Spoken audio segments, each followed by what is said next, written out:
Good day, YouTubers. Today I'd like to show you how to repair or replace the connector on a piece of RG58 or RG59 coax.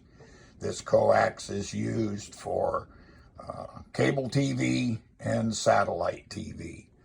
I'll be using a kit purchased from Amazon, which comes with a ready-made stripper, strips your coax in all the right places to the right lengths.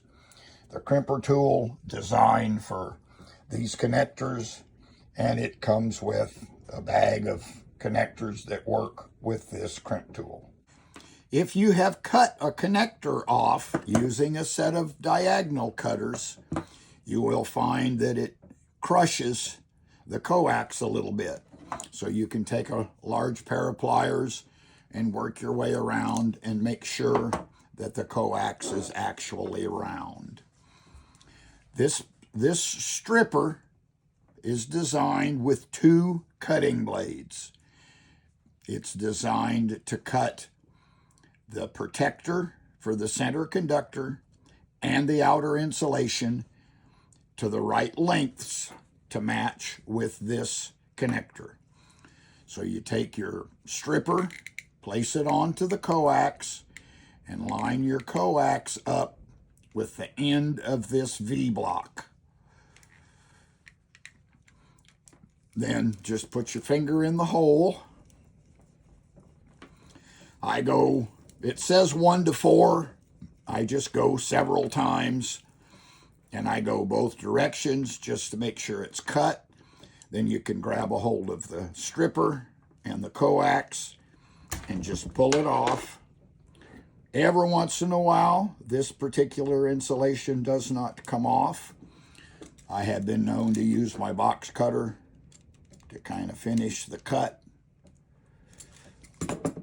to get this insulation off.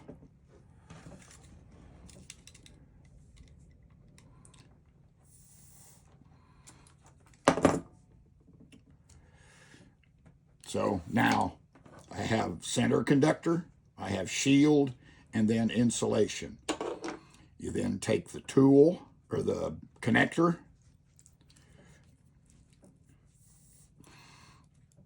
and slide it on.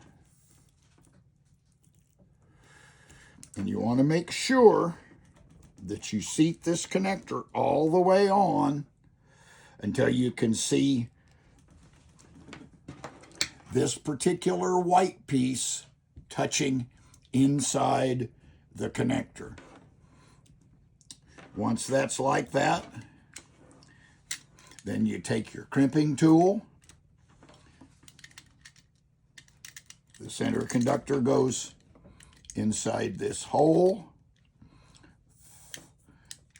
Place the connector in the crimp tool and squeeze all the way until it's crimped. We now have installed a connector onto the end of the piece of this coax. Everything is the right length and it's ready to use. Hopefully that helps you when you get ready to replace some connectors. As always, thanks for watching, and please remember to like and subscribe.